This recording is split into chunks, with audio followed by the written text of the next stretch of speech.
Hallo meine Lieben, ich habe noch etwas von Dortmund, was ich euch noch gar nicht gezeigt habe, und zwar ist es von Siser. Da war ich am Stand und habe noch etwas Neues entdeckt, und zwar geht es um Vinylfolien, eben nicht Hitzetransferfolien, sondern selbstklebende Folien. Die kannte ich noch gar nicht und von dem her durfte ich da ein paar mitnehmen, damit ich euch die auch zeigen kann. Und dann bin ich euch auch schon sehr, sehr lange etwas schuldig, nämlich die Pro-Version vom Leonardo Studio. Das heißt, das, was ihr mit dem Siser-Plotter nutzt oder mit den Siser-Plottern nutzt. Somit der erste Teil sicher spannend für alle, weil ihr könnt ja egal welche Folien mit jedem Plotter verwenden. Und das zweite, da geht es dann eher für diejenigen, die eben auch einen Siser-Plotter haben oder sich für einen interessieren. Mehr dazu seht ihr auch gleich nach dem Intro.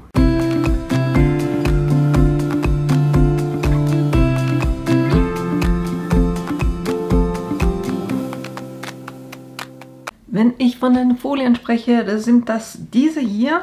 Und zwar ist es einerseits die Easy PSV Starling und PSV steht für Pressure Sensitive Vinyl. Und da habe ich wirklich super coole Farben. Das heißt so ein Weiß, Silber, Graphite, dann Schwarz, Mokka, ein Rose Gold. So seht ihr es schön.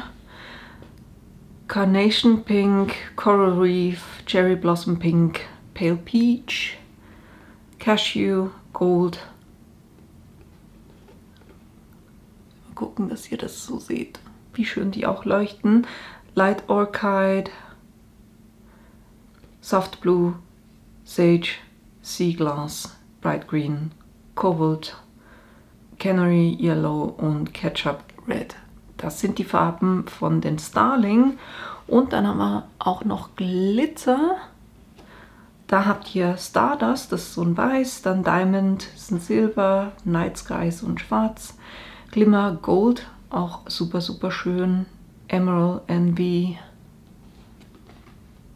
so seht ihr es, Brick Red, dann das Lapis Blue, Marine Blue, das ist ein dunkelblau, Pink Flirt, das Coral hatten wir auch oben schon, aber hier halt einfach ein Glitzer und das Rose Gold auch super schön. Meine Schwierigkeit wird sein, mich zu entscheiden, welche ich heute verwende. Ich habe ein paar kleine Projekte, die ich machen werde und auch schon ein bisschen was vorbereitet. Ja, genau. Und ich werde die Siser Juliette verwenden, weil das Schöne ist, da habe ich auch schon die Voreinstellungen drin. Da kann ich das noch kurz testen, wie gut mein Messer eingestellt ist. Und dann die Einstellung verwenden, wenn ihr einen anderen Plotter verwendet, weil eben ihr könnt jede Folie auch mit jedem Plotter verwenden. Ihr müsst ja nicht unbedingt, wenn ihr einen Siser Plotter habt, Siser Folien verwenden oder wenn ihr einen Cricut Plotter habt, eine Cricut Folie verwenden, sondern da könnt ihr auch eben andere Folien verwenden. Da müsstet ihr dann halt einfach gucken, also die Schneideinstellungen testen, was für die Folien am besten funktioniert. Ich werde, wie gesagt, die Juliette verwenden und da sollte das eigentlich relativ einfach sein, die richtigen Einstellungen zu finden. Genau. Das lege ich jetzt mal alles beiseite, damit wir uns die Projekte anschauen können. Und zwar habe ich hier 6 Sachen. Ich habe ein Glas von, also wo eine Suppe drin war. Kann man wunderbar die Hülle wegnehmen und dann kann man hier auf das Glas das aufbringen. Den Deckel kann ich noch anfärben. Dann habe ich hier eine Papiertüte, dann hier ein Acrylglas, da will ich dann dahinter das quasi mit einer Farbe anpinseln und dann vorne die Folie drauf machen. Dann habe ich ein Buchzeichen, da will ich hinten eine Menüfolie drauf machen und vorne dann einen Schriftzug. Dann eine Karte, damit ihr das auch seht, dass es auf Papier wunderbar funktioniert. Und dann 2 Klötzchen. Das sind so meine Projekte. Und ja, ich würde sagen, da gehen wir jetzt einfach auf den PC rüber und fangen an, die Sachen zu schneiden. Also, ich habe mir verschiedene Laschen angelegt und als erstes hier das Glas. Da habe ich ganz einfach dieses Silhouettenbild habe ich von Creative Fabrica, da habe ich einfach nach Spring gesucht, nach Frühling und habe das auch relativ schnell gefunden. Und dann das Hallöchen Frühling ist auch eine Font oder eine Schriftart von Dafont. Die heißt, Moment kurz, Beautiful Wildflower Script. Das ist ein Paket, da sind 2 verschiedene Schriftarten dabei. Die liebe ich im Moment extrem. Und da habe ich einfach geguckt, dass es den Umfang vom Glas, dass es da drauf passt und oben trotzdem die Schrift noch Platz hat. Da werde ich dann die Schmetterlinge separat übertragen und die so ein bisschen um den Schriftzug herum platzieren. Aber das gucken wir uns an, sobald ich das geschnitten habe.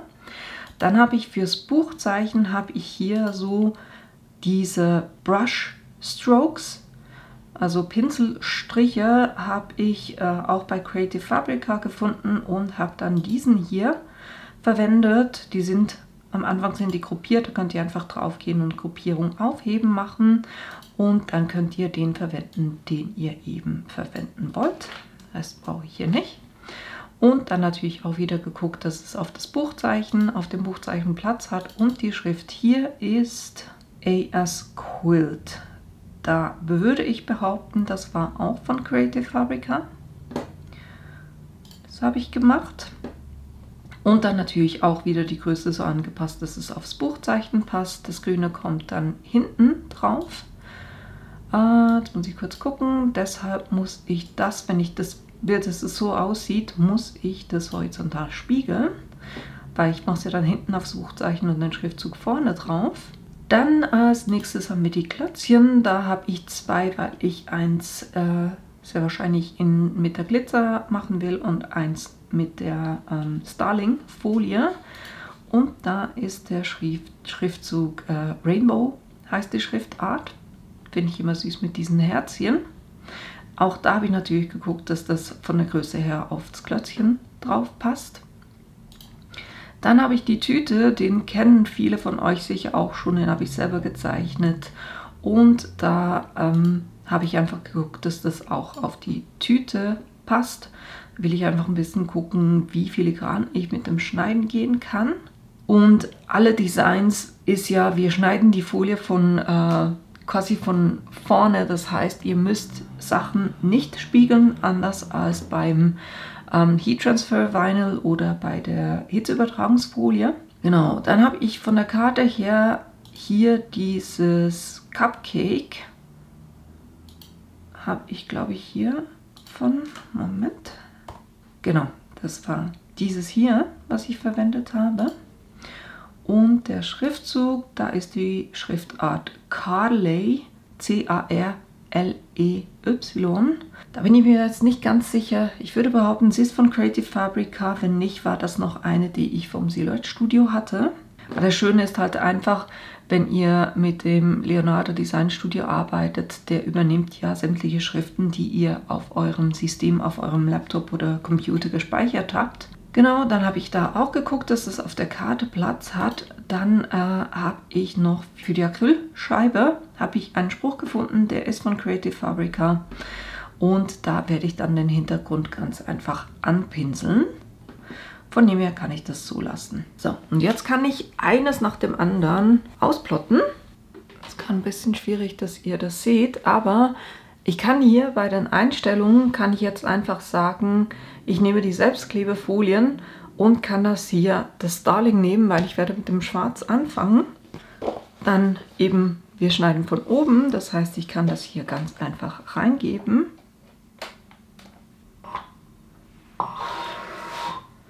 Dann eben hier unten fangen wir an. Und jetzt mache ich auch kurz einen Testschnitt. Da haben wir ein T-Shirt auf dem Display, wo ich das einfach machen kann.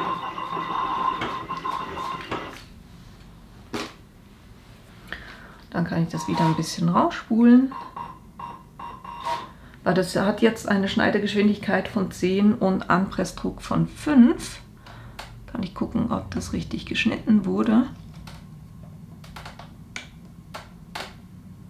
Wunderbar, ich kann es super ablösen. Es hat nicht durch die Trägerfolie geschnitten, von dem her passt das wunderbar.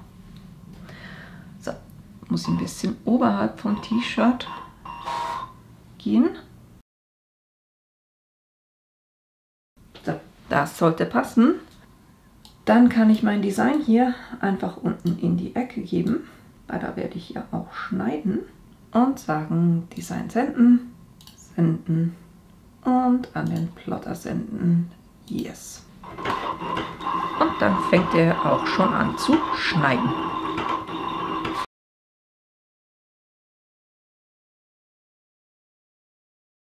Wenn er fertig ist, gebe ich das kurz raus. Gucken. Ja, das hat das wunderbar geschnitten. Und dann kann ich die ganze Folie auch schon rausnehmen und mir dieses Stück entsprechend ausschneiden und dann kann ich den Rest für ein anderes Projekt verwenden. Und so gehe ich jetzt mal durch und schneide jedes einzelne Design und dann gucken wir zusammen dann weiter.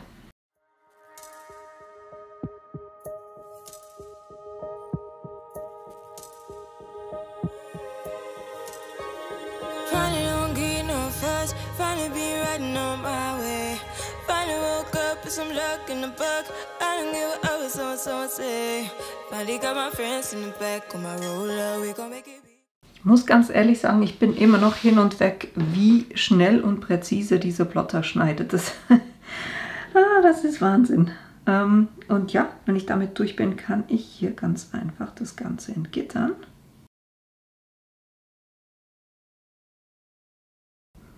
Ich glaube, das ist jetzt gerade ein gutes Beispiel, wo ich das so mache, dass ich hier ein umgekehrtes Entgittern mache. Das heißt, ich nehme nur überall, wo es Teile drin hat, die ich schon rausnehmen kann, die nehme ich raus.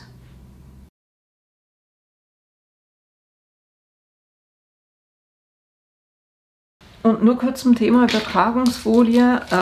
Es funktioniert eigentlich immer am besten, wenn ihr das entsprechende Übertragungsmedium habt, was zur Folie passt, aber ich habe da irgendwie nicht dran gedacht und deshalb nehme ich jetzt einfach quasi so ein No-Brand. Das heißt eben was ich aus dem Bauhaus auf einer großen Rolle gekauft habe und werde mit dem arbeiten. Das ist eines, was nicht allzu stark haftet.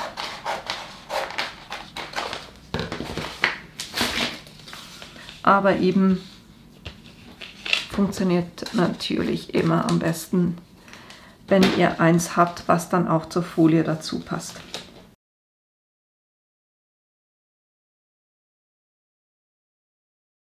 Jetzt sollte ich die Trägerfolie ablösen können.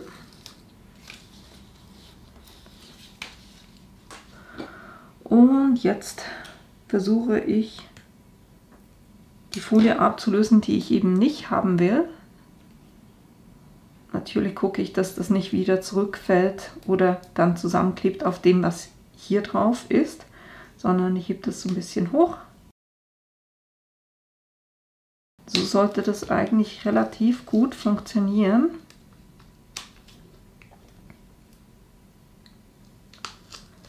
Weil so der Text, der sehr filigrane Text,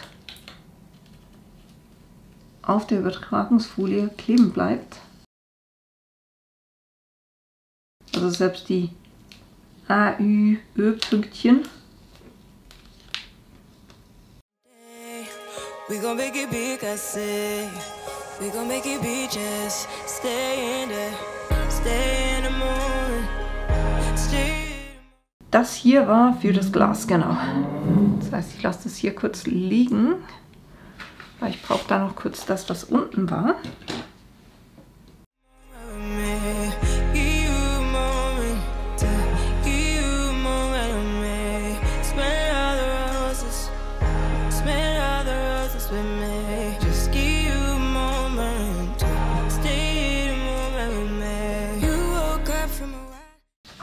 Das heißt, ich habe hier das Design quasi freigelegt oder die kleinen Zwischenteile rausgelöst.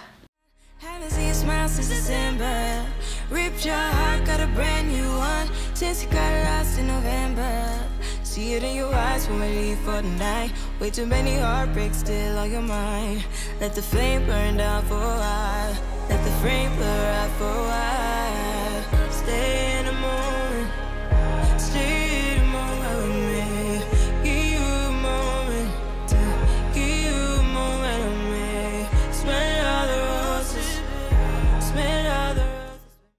Das hat jetzt zugegebenermaßen ein bisschen länger gedauert. Ich muss natürlich auch sagen, ich bin ja auch immer die es bis zur Spitze treibt, wenn es darum geht, wie filigran man schneiden kann. Jetzt würde ich sagen, habe ich alles erwischt. Jetzt kann ich quasi schon mein Glas nehmen.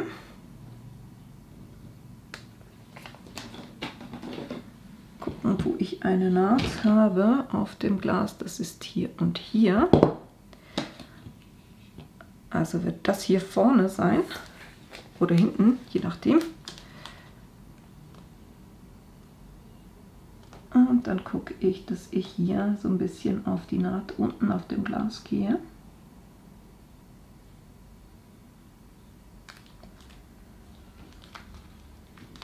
Und dann drücke ich das einfach mal hier entlang fest.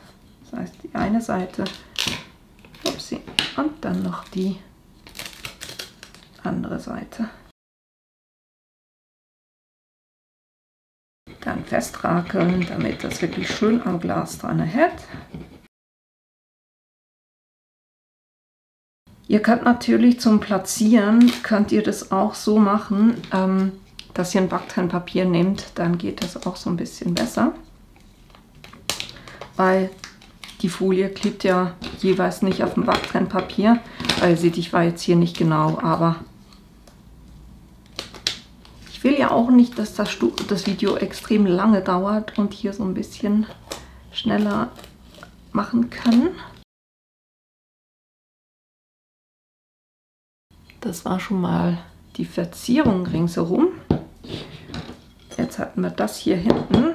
Die Naht ist hier.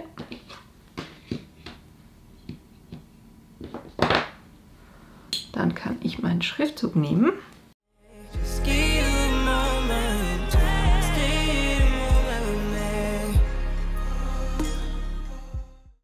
Und ihr seht, ich löse die immer so im spitzen Winkel. Also quasi ich lege die fast übereinander und ziehe die so weg. Das funktioniert. Jetzt nicht nur mit der Folie, sondern eigentlich mit allen Folien so ein bisschen am besten. Jetzt kann ich immer noch gucken, habe ich irgendwo noch was vergessen rauszunehmen. Nee, passt. Gut. Jetzt habe ich ja hier noch so kleine Schmetterlinge.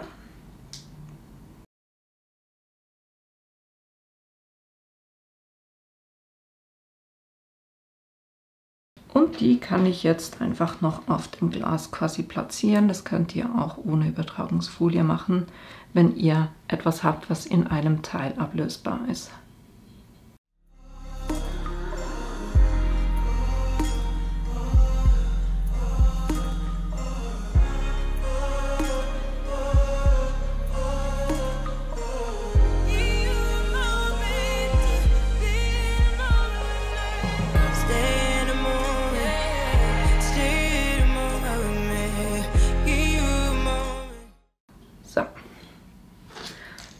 Schon mal das Glas hier mit dem Hallöchen Frühling.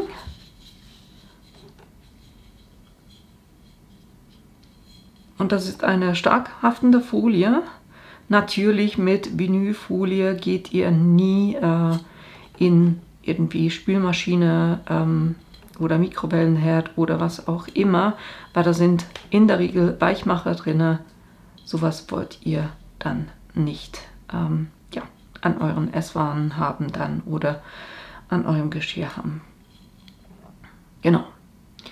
Den Deckel, ich werde nachher ein paar Sachen gleich zusammen anfärben, dann kann ich den auch noch machen. Aber das war schon mal das Erste. Das heißt, wir haben hier schon mal das Glas.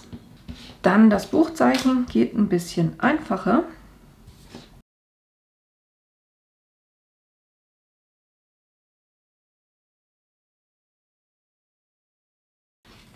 Da muss ich jetzt zuerst noch die Folie lösen, die hier drauf ist.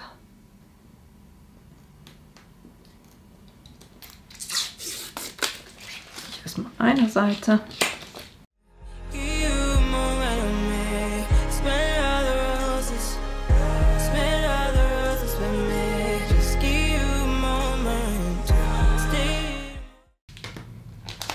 Dann Normalerweise könnt ihr so eine Übertragungsfolie mehrfach verwenden, aber ich merke gerade, die ich hier gekauft habe, die ist gar nicht mal so super geeignet, weil die kringelt sich total. Das heißt, ich muss die nach einmal nutzen, quasi schon wieder wegschmeißen. Mag ich eigentlich nicht so, aber nun ja. So, jetzt haben wir auf der einen Seite haben wir das schöne Mintgrün und das Schöne ist halt einfach, die seht ihr, oder die Farbe seht ihr dann von beiden Seiten. Das heißt, wenn ich das jetzt abziehe, habt ihr hier wunderbar, obwohl es von hinten drauf geklebt ist, hier vorne schön das Mintgrün.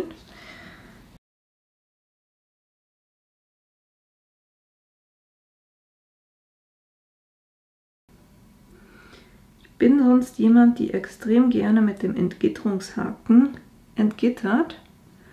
Aber hier merke ich gerade, dass es eigentlich wesentlich einfacher geht, wenn man das mit einer spitzen Pinzette macht. Auch hier habe ich wieder einen extrem filigranen Schriftzug. Von dem her werde ich hier auch ein umgekehrtes Entgittern machen.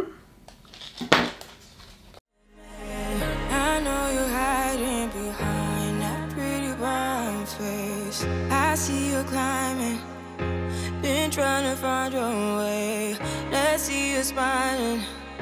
Since we were stuck in LA, we can't jump the roof. Kurz kontrollieren, ob ich alles habe. Das sieht so aus, wunderbar. Und dann kann ich das hier auf meinem Buchzeichen platzieren. Da, wo ich das gerne haben möchte.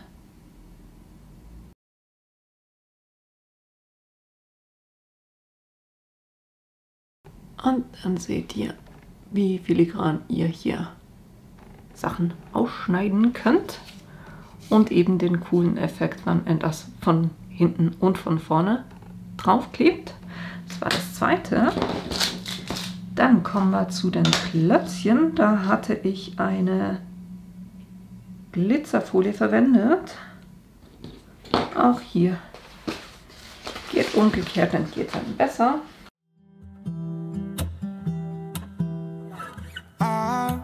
I've been seeking for the glory. Say my name. And I've been trying to write my own story in the search for fame. I'm sitting here in this empty room. Walls keep tumbling down. 'Cause I ain't got nobody. I always feel so lonely when the day is through. I'm in the spotlight, not home till midnight. I want somebody to hold my hand. Kurz gucken, ob ich noch was vergessen habe. Nein. Wie merkt man, ob jemand plottet? Ganz einfach, wenn man am Abend nach Hause kommt und eben wo noch immer solche Entgitterungsreststücke hängen, dann ist es in der Regel jemand, der plottet. So, jetzt gucke ich hier kurz, was mir am besten gefällt. Ich würde sagen, die Seite. Und dann kann ich das hier wunderbar auf mein Holzklötzchen drauf platzieren. Schön festrakeln.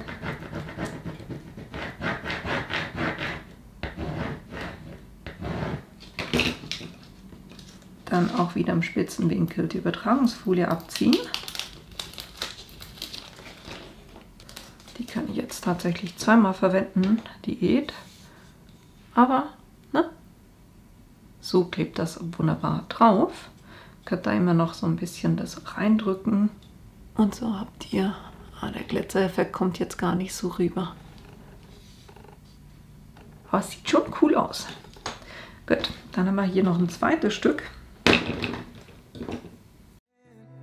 'Cause I got my head in the clouds, but I'm getting really scared of heights. I used to spend time with all my friends, but who's gonna like me if I'm not there? 'Cause I got my head in the clouds, but I'm getting really scared of heights. I try to get everyone. Und dann haben wir hier wunderbar zweite Klötzchen auch schon beschriftet. Weiter geht's zu meinem kleinen Bären.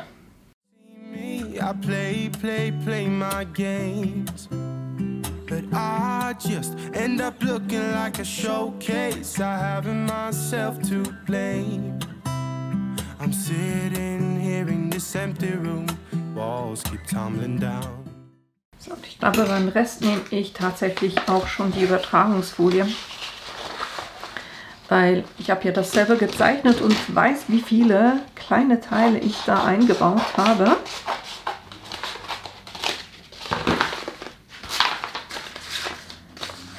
Jetzt habe ich das Gefühl, dass diese Folie, die klebt ein bisschen arg. Und ich habe ein bisschen Angst, dass die Tüte, das Papier dann aufgerissen wird. Und deshalb nehme ich die einfach mal runter und klebe die so auf meine Hose, damit da Stofffasern dran sind und die nicht mehr so arg klebt. So. Und so gehe ich jetzt auf das Design drauf. Down. 'Cause I ain't got nobody. So lonely when the day is through. I'm in the spotlight, not home till midnight. So, noch kurz kontrolliert, ob ich wirklich alles erwischt habe. Dann kann ich hier meine Tüte nehmen. Ich zeige euch vielleicht noch kurz das, oder nee, bei dem machen wir es so.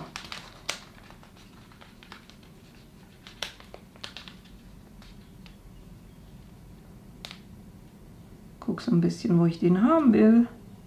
Dass der Schriftzug unten schon mal gerade ist. Das Ganze so ein bisschen mittig angelegt ist. Lasse ich das hier unten los.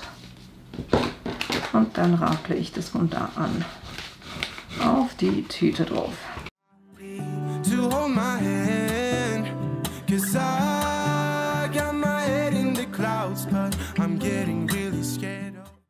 Ja, hat doch wunderbar funktioniert.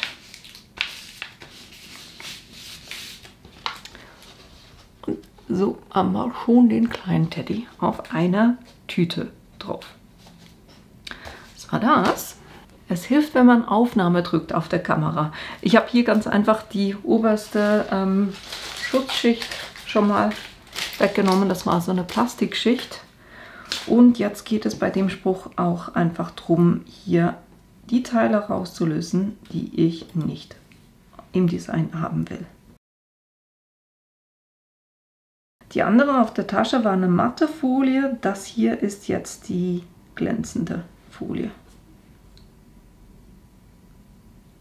Aber ich habe tatsächlich beide mit denselben Schnitteinstellungen geschnitten. I used to spend time with all my friends, but who's gonna like me if I'm not there? 'Cause I got my head in the clouds, but I'm getting really scared of heights. Ooh, ooh, I'm getting really scared. Und ihr seht, ich gehe wirklich nicht zimperlich mit der Folie um. Jetzt machen wir hier den Trick mit dem Backtrennpapier. Einfach damit ihr das auch mal gesehen habt. Das heißt, ich lege das hier auf das Backtrennpapier und lasse oben eine kleine Überlappung. Respektive, nee, bei dem mache ich es unten. So. Das heißt, die Folie liegt hier auf dem Backtrennpapier, aber sie bleibt nicht kleben, weil eben das Backtrennpapier so beschichtet ist, dass es nicht kleben bleibt.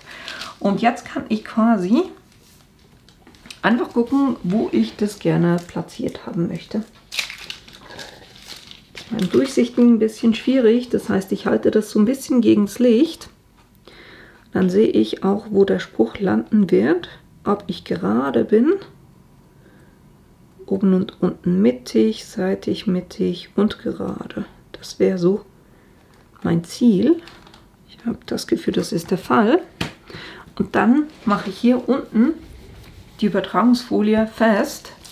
Dann kann ich das wieder hochheben. Es klebt eben nicht am Backtrennpapier und dann kann ich das runterrakeln.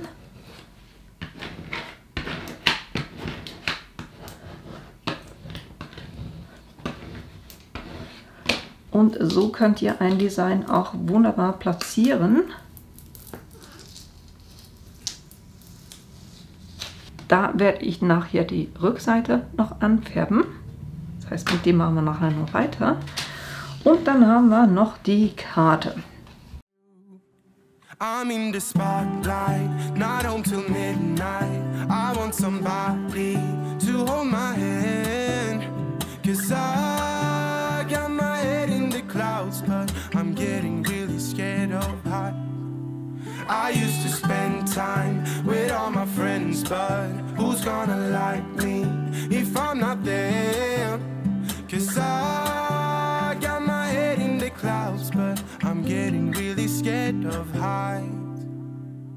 Ooh, ooh, I'm getting really scared of heights. Ooh, ooh. Und dann habe ich hier wunderbar meine süße kleine Geburtstagskarte mit dem Glitter, Vinyl und unten das matte Rosa.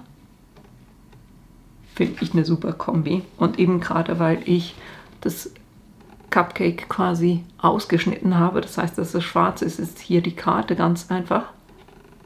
Hat wirklich einen super tollen Effekt. Das heißt, mit dem sind wir durch, mit dem Klötzchen sind wir durch, mit dem auch. Hier will ich den Deckel noch anfärben. Tüte sind wir durch und hier will ich die Rückseite noch anfärben. Das bereite ich noch kurz vor. So, ich habe hier zwei Farben. Hier, weil ich da mit lila arbeite, habe ich von Fleur die Sunday Morning für den Deckel. Und hier für die Rückseite habe ich auch von Fleur die Cape Town Blue. Und da nehme ich jetzt ganz einfach einen relativ groben Pinsel und arbeite da nicht mit Wasser, sondern wirklich einfach, damit ich will die Pinselstriche sehen und ich will die so ein bisschen, wie machen wir es? So? Ja, machen wir es horizontal. Es wäre von Vorteil, wenn man die Schutzfolie ablöst. Gut merke ich es, bevor ich anfange zu malen. So. Jetzt können wir färben. Das heißt, ich will auch gar keine vollständige Abdeckung.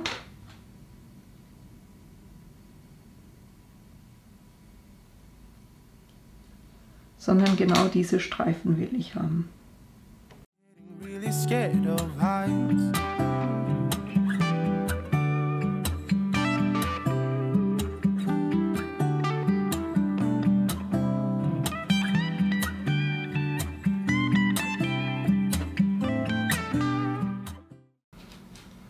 So. Die hat wirklich eine, upsie, das war der falsche Deckel. Heute ist mein Tag. Das Schöne an der Kalkfarbe ist, dass die wirklich eine gute Deckkraft hat.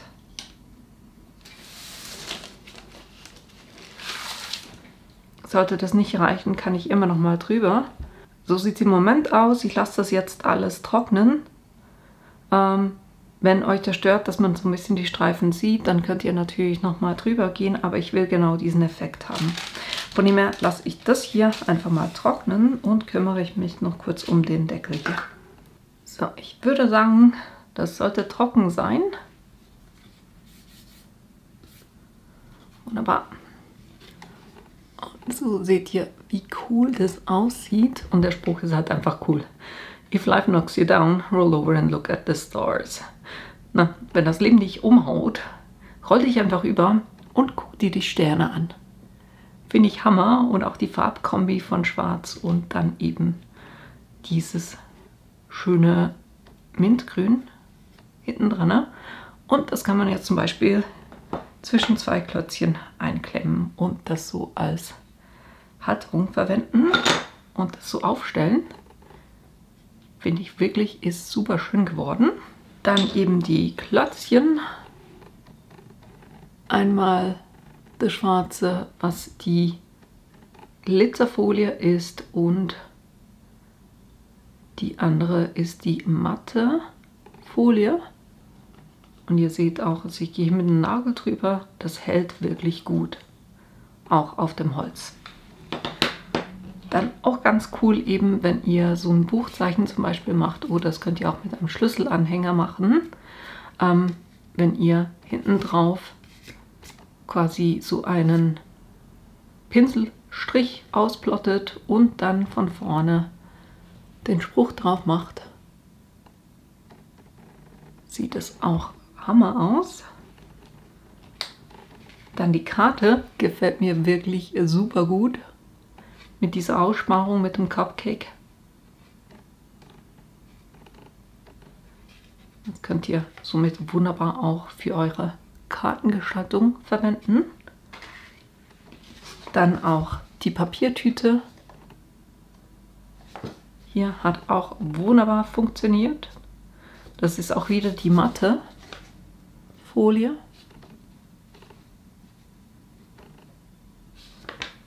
Und als letztes noch das Glas. Hallöchen.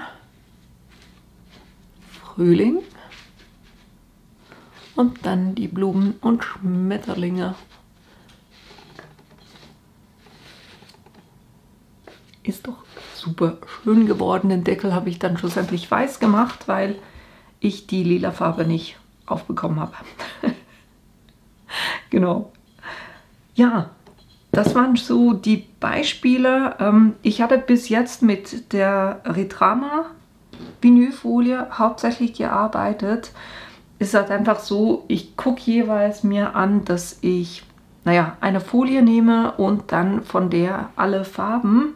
Das habe ich eben bei der Flexfolie, war das die von Caesar, die Easy Weed. Oder ist es immer noch, wo ich wirklich die komplette Farbpalette habe und mit der hauptsächlich arbeite, weil es mir einfacher geht, die dann auch mit verschiedenen Plottern zu verwenden, weil ich einfach weiß, wie sie funktioniert. Und hier war es jetzt eben bei der Vinylfolie bis jetzt die Retrama, aber bei der hier muss ich wirklich sagen, getestet und für gut befunden, weil ich kann super filigran das Ganze ausplotten. Funktioniert super.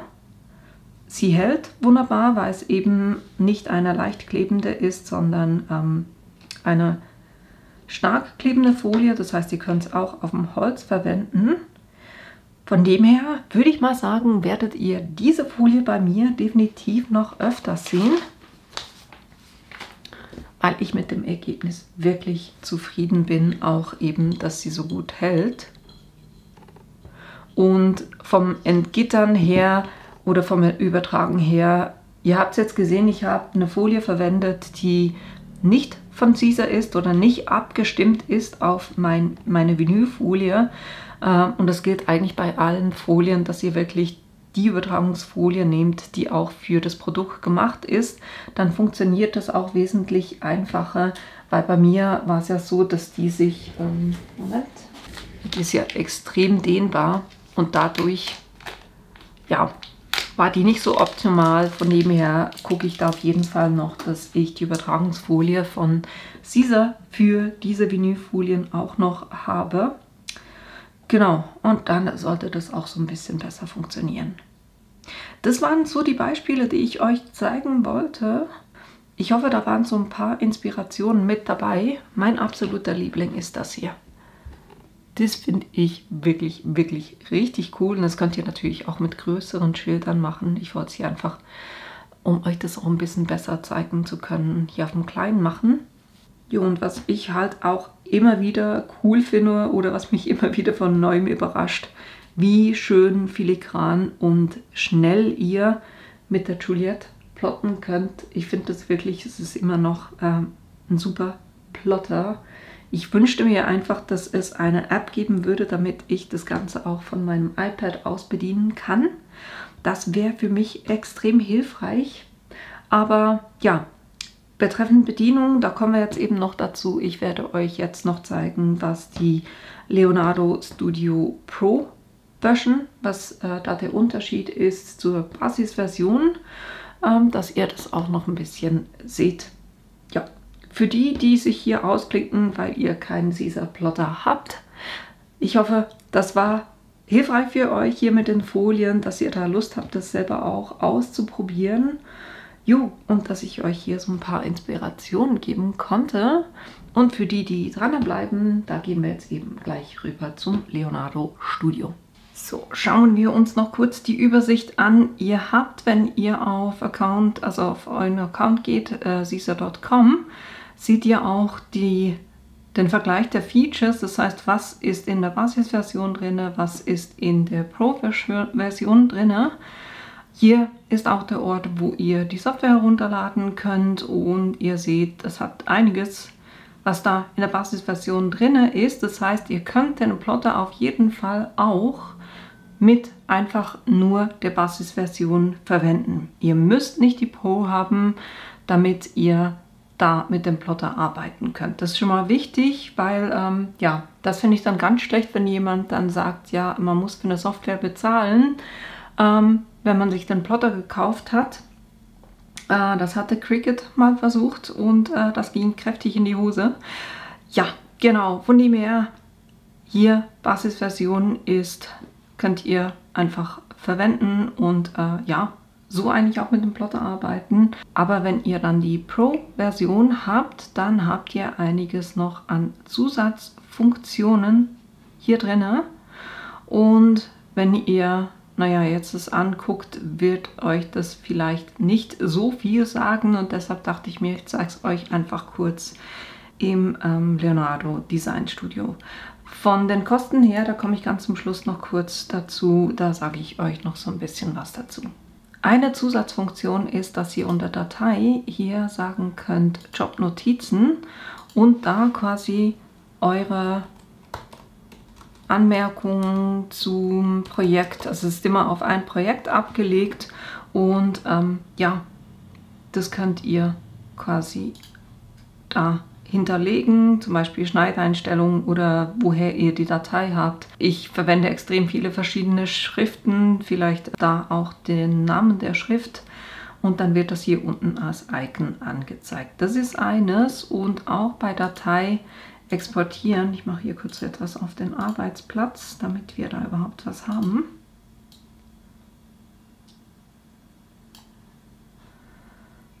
Sage ich Datei und dann Datei exportieren, könnt ihr zusätzlich zu dem, was ihr vorher sagen konntet, hier auch SVG-Files exportieren.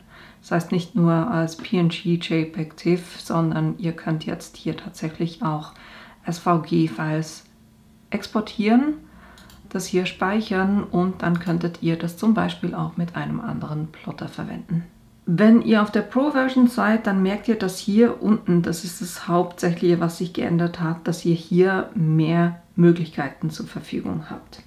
Bei der Auswahl, da ist es eigentlich, sind es die beiden Funktionen, die ihr auch in der Basisversion habt. Kurven bearbeiten konntet ihr vorher auch schon, das ist immer noch dasselbe. Beim Radiergummi, da gab es Änderungen. Und zwar habt ihr nicht nur den Radiergummi, sondern ihr habt hier auch das Messertool. Das heißt, wenn ich hier aufs Messertool drauf gehe, dann kann ich hier einfach mal durchschneiden und dann merkt ihr am Anfang noch gerade nichts, aber ihr seht dann, dass ihr quasi das Ganze einfach in zwei Teile geschnitten habt. Das ist eine Funktion. Dann haben wir hier den Lochradierer. Jetzt muss ich kurz ein Design machen. Moment, was ein Loch überhaupt hat, sonst funktioniert das nicht. Das heißt, hier ist jetzt eine Aushöhlung oder ein Loch eben drin. Und wenn ich jetzt zum Radierer gehe und eben dieses Lochradierer mache, dann kann ich auch wieder sagen Square oder Linie. Und dann kann ich zum Beispiel hier einfach drüber einen Strich machen. Dann arbeitet er kurz ein bisschen. Und wenn wir jetzt wieder in die Auswahl zurückgehen, seht ihr, dass hier zusätzlich dieser Strich drin ist. Das heißt, es ist immer noch ein Element, aber von dem, was ich vorher ausgeschnitten hatte, ist jetzt quasi das, wurde dieser Strich wieder dazugefügt. So könnt ihr auch eure Designs wunderbar bearbeiten. Dann haben wir noch ein drittes, das ist die Schneidebürste. Auch hier könnt ihr zum Beispiel sagen Linie.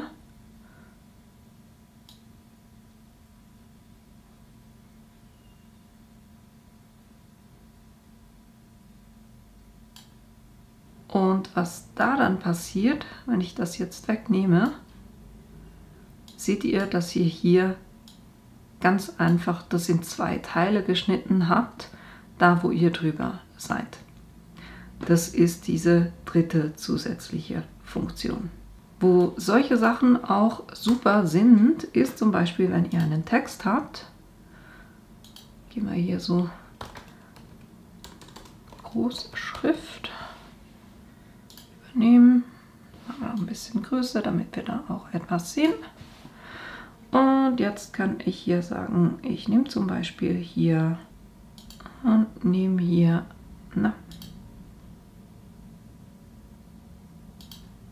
den hier, sage Square und mache das noch ein bisschen größer. Ihr seht eigentlich auch schon das Viereck, quasi eine Vorschau, kann man noch ein bisschen größer gehen. So. Und jetzt kann ich zum Beispiel sagen, ich will von hier ganz einfach hier rüber das schneiden. Und wenn ich dann sage, Pfadgruppierung aufheben, dann kann ich quasi hier diese Bereiche einfach alle löschen und könnte noch einen weiteren Text reingeben.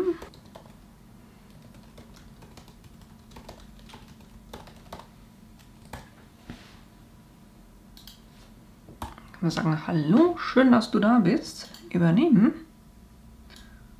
und das dann in den Text quasi reinpassen. Gerade so für solche Sachen finde ich das auch eine super Funktion. Das waren hier die Radierer-Tools. Dann beim Zeichnen, da gab es schon den Vektorstift, dann das Skizzierwerkzeug und neu gibt es auch noch die Vektorbürste. Das ist eine Brush, da könnt ihr auch sagen, wie dick die sein soll. Square, Linie und dann könnt ihr quasi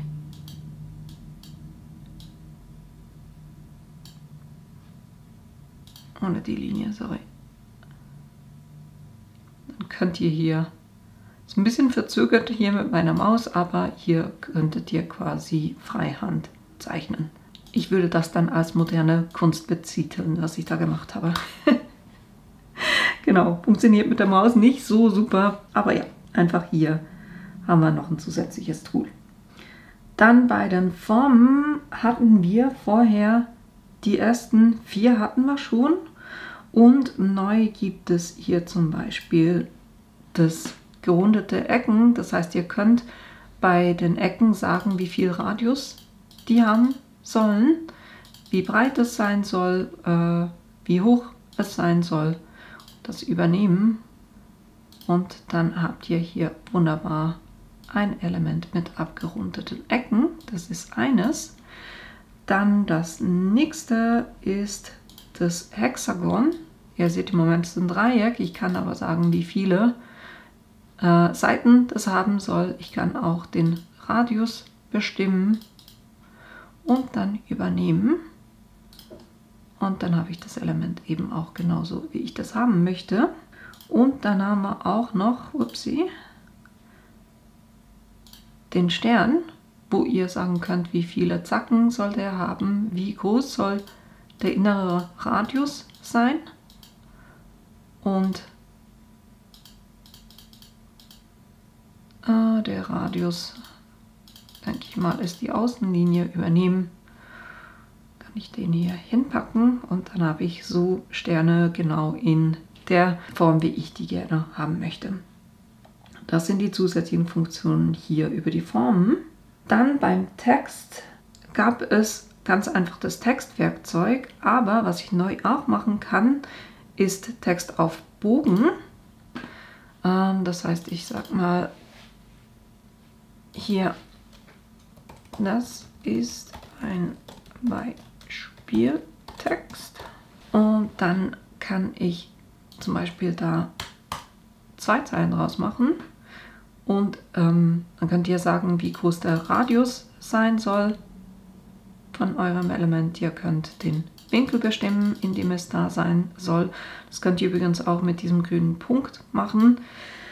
Dann Position der Basislinie, das heißt, ob ihr den Text quasi innerhalb von dieser gestrichelten Linie haben wollt oder außerhalb. Dann könnt ihr sagen nur oberhalb, ihr könnt sagen nur unterhalb oder ihr könnt eben sagen Verteils von zu oben und unterhalb. Linienabstand und dann auch bei der Unterseite, mit wie viel Abstand er da arbeiten soll und den Linienabstand, wenn ihr 2 Linien übereinander habt. Ihr könnt aber gleichzeitig hier, also was natürlich in der Regel nicht so schön aussieht bei solchen Sachen, Pfadsachen sind, wenn ihr solche Script-Schriften habt. Das sieht eigentlich besser aus, wenn ihr eher so simple Schriften habt und nicht dieses Verschnörkelte. In der Regel, wenn ich dann anfange, das zu verbiegen, dann wird es hier oben enger und unten breiter und das sieht dann einfach nicht mehr schön aus. Aber nur zum Sagen, ihr könnt währenddessen ihr hier drin seid, könnt ihr das wunderbar noch alles anpassen, könnt sagen übernehmen. Und wenn es mir dann nicht gefällt, kann ich immer noch mit Doppelklick drauf wieder reingehen und das noch anpassen. Na, das funktioniert immer noch. Das ist eine der Funktionen und dann haben wir ein zweites und das ist Text auf Pfad. Sagen wir, ich mache noch mal eine wunderschöne Zeichnung oder nee, was anders. Ich suche kurz in den Designs irgendetwas, wo ich eine Schrift entlang des Pfades machen kann. Nehmen wir hier diesen Fishing Hook. Ist der hier drin? Kann ich den noch ein bisschen größer machen? Und dann, wenn ich das markiert habe, sage ich Text entlang des Pfades. Und jetzt kann ich zum Beispiel sagen, du hast mich an der Angel. Dann können wir eben sagen, zum Beispiel, wie nahe das da dran sein soll. Könnt ihr einfach so ein bisschen auch damit spielen. Und hier mit dem könnt ihr ja dann auch sagen, wo soll es platziert werden. Und ich finde eigentlich, es macht mehr Sinn, wenn das da hier unten herum ist. Kann man noch ein bisschen Versatz machen.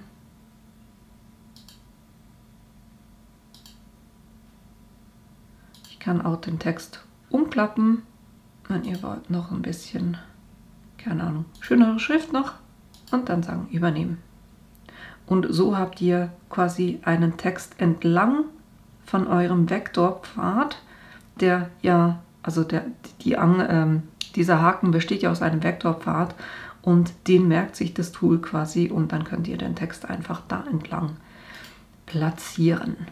Das heißt hier einmal im Kreis oder dann auf einem quasi beliebigen Vektorpfad den Text da entlang machen. Das waren hier so die zusätzlichen beiden Funktionen, die ihr mit der Pro-Version habt. Und ich erkläre euch jeweils die Basisfunktionalitäten nicht nochmal, weil ich hatte dann ein ganzes Video gemacht, wo ich euch das Leonardo Design Studio mal gezeigt hatte. Ja, das verlinke ich euch oben in der Ecke, damit ihr das findet. Dann beim Offset hat nichts geändert, das ist immer noch Offset, das heißt, da könnt ihr das, also es ist das gleiche für die Pro und für die Basisversion. Dann, ich mag hier kurz den Stern, haben wir hier bei den boolischen Funktionen, gab es ein paar neue, ich denke, die sind so ziemlich selbsterklärend, was da passiert, da gehe ich nicht näher drauf ein. Wir haben ein Verformen und da nehme ich nochmal einen Text, weil anhand von dem sieht man das eigentlich sehr schön.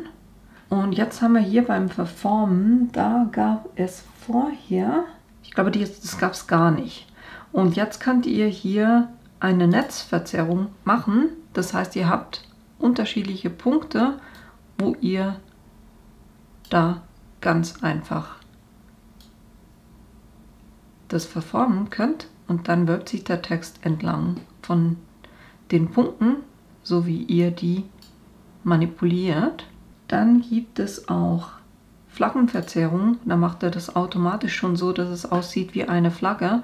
Aber ihr könnt hier mit diesen Handles immer noch das noch extremer machen, wenn euch das noch nicht so ganz gefällt. Das heißt, ihr könnt das auch immer noch anpassen. Dann haben wir hier, dass es aussieht wie ein Globus. Und dann könnt ihr den natürlich auch verformen.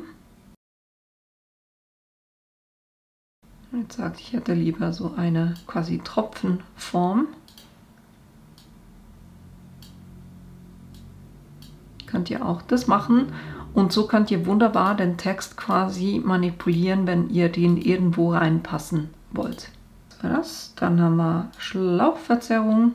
Das ist quasi wie wenn ihr das um einen Zylinder herum habt, sagen wir es mal so. Aber natürlich könnt ihr auch hier immer noch das anpassen. Dann haben wir eine Kreisverzerrung.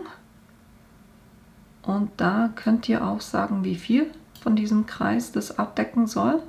Finde ich auch eine super Sache. So könnt ihr einen Text auch entlang von einem Element wunderbar machen. Dann haben wir die Perspektive, wenn ihr hier einen auf Star Wars machen wollt. Text reinfliegen lassen. Na, könntet ihr das auch. Also den Text quasi in eine Perspektive bringen. Und das letzte, was wir haben noch hier ist, Moment, ich klicke immer, aber eigentlich muss ich nur draufbleiben, damit das alles angezeigt wird. Das ist die ich am hilfreichsten finde, weil neu können wir auch konische Designs anpassen oder Designs an konische Elemente anpassen. Das heißt, wenn ich einen Becher beplotten will, sieht ihr das jeweils so ein bisschen komisch aus, wenn ich ein geradliniges Design habe auf einem konischen Becher, dann wird es so bauchig. Und da kann ich jetzt einfach sagen, was ist oben der Durchmesser, was ist unten der Durchmesser, wie lang ist mein Becher, Breite, genau, könnt ihr auch noch sagen, wie fest sich das ringsherum platzieren soll.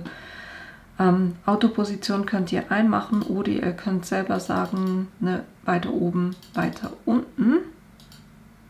Ihr könnt auch sagen, volle Größe, Größe zurücksetzen. Hier die Autoposition.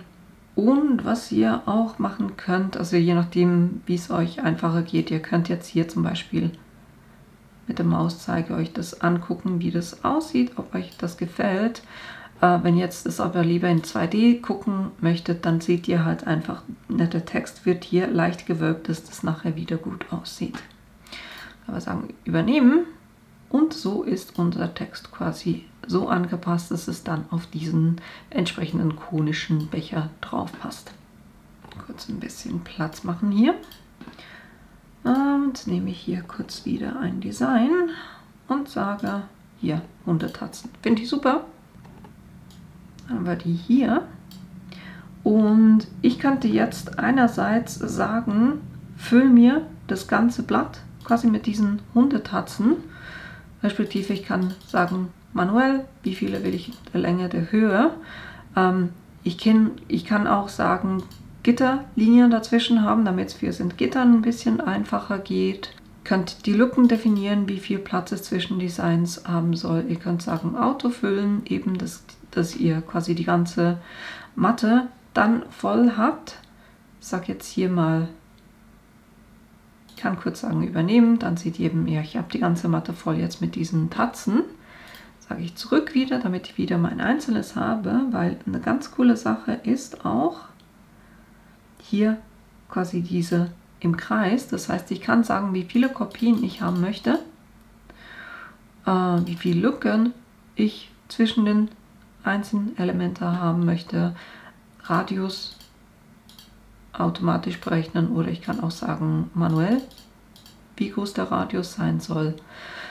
Genau, und dann kann ich das übernehmen und dann habe ich wunderbar hier meine Tatzen oder je nachdem das Element, was ich auswähle, schön im Kreis angelegt und kann zum Beispiel hier innen drin noch eine Schrift reinpacken. Wäre zum Beispiel auch cool, wenn man dann hier diese Globusverzerrung zum Beispiel reinmacht, sowas. Dann beim Anordnen würde ich sagen, das sind dieselben Funktionen wie bei der Basisversion und auch hier beim Objekte aneinander ausrichten. Genau, das war so ein Schnelldurchlauf, was ihr da bei der Pro-Version noch für Möglichkeiten habt. Macht für mich einfach Sinn, wenn ich jetzt gerne wirklich im Programm drinne meine Designs gestalte. Da habt ihr wirklich auch schöne neue zusätzliche Funktionen drin. Ja, wir gucken uns kurz die Preissituation noch an. Ich finde es ganz ehrlich gesagt ein bisschen schwierig, sich so zu vergleichen, ist etwas teuer oder ist etwas günstig. Und von dem her dachte ich mir, ich mache euch kurz eine Übersicht, wo ich den Brother Canvas vergleiche, Cricut Design Space, Silhouette Studio und Leonardo Studio. Und zwar jetzt nicht im Detail, sondern mehr, was die kosten und was bekomme ich dafür. Wir haben beim Brother Canvas eine Basisversion, die ist gratis. Und es gibt keine Abo-Version. So etwas gibt es schlicht und ergreifend nicht bei Brother, sondern es ist so, wenn ich irgendetwas machen will, zusätzlich zum Beispiel Strasssteine gestalten oder Strassstein-Designs gestalten, dann kaufe ich ein Strassstein-Kit und damit habe ich dann auch einen Code, wo diese Funktion zusätzlich freigeschalten wird. Das heißt, da gibt es wenige weitere Funktionen, die man dann noch dazu kaufen kann. Eben Abo gibt es nicht und iPad, die Nutzung des Brother Canva Workspace auf dem iPad, es gibt keine App, sondern einfach eine Online-Version und die ist sehr dürftig. Also ich arbeite da nicht damit, weil der Funktionsumfang so dermaßen minimal ist, dass es mir nicht hilft. Farbeditieren im Brother Canva könnt ihr und ihr könnt aber hier beim Brother Canvas keine SVG-Dateien exportieren.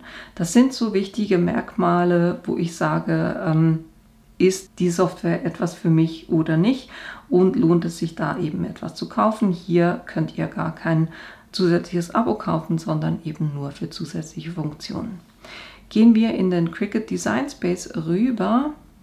Da gibt es eine Basisfunktion, die ist auch, oder einen Basisfunktionsumfang, das ist auch gratis.